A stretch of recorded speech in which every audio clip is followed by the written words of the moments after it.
Cyril, il devient patriarche d'Alexandrie à 37 ans, le 15 octobre 412, quand Théophile, son oncle, décède, et adopte une ligne beaucoup plus dure envers tout ce qui est païen, toutes les anciennes croyances romaines. Dans une église qui monte en puissance, Cyril met de côté tous ceux qui lui font de l'ombre et qui l'embêtent.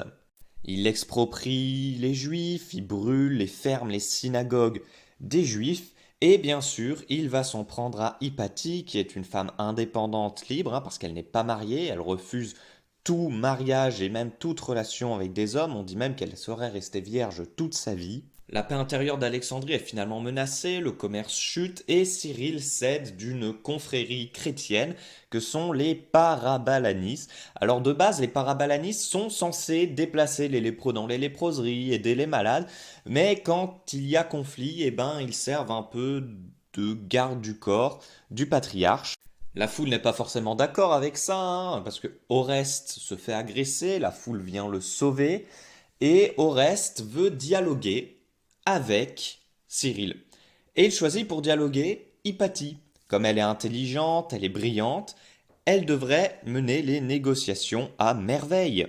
Cyril ne voulant pas dialoguer avec Hypatie, qu'il déteste forcément, eh ben, il propage des rumeurs sur elle dans la cité, comme quoi elle s'adonnerait à des rites sataniques, et toutes ces calomnies sont retracées par l'évêque Jean de Nicciou dans ses chroniques 2 siècles plus tard. En 415, Cyril ordonne aux Parabalanis de traquer et tuer Hypatie, ce qui est fait d'après Jean de Nicciou dans une mort atroce. Socrate le scolastique contemporain d'Hypatie prône une version plus politique et il dit que Hypatie s'est fait tuer de par la jalousie politique de Cyril et il condamne Cyril en disant que cette mort n'a rien de chrétienne. Je vous épargne les détails. Oreste rapporte ça à l'empereur Théodose II, qui lance une enquête sur la mort d'Hypatie, mais 2 ans plus tard, Oreste décède et Cyril reprend la main sur les Parabalanis qu'il s'était fait retirer et contrôle le conseil d'Alexandrie. L'évêque est maître d'Alexandrie pendant plus de 30 ans.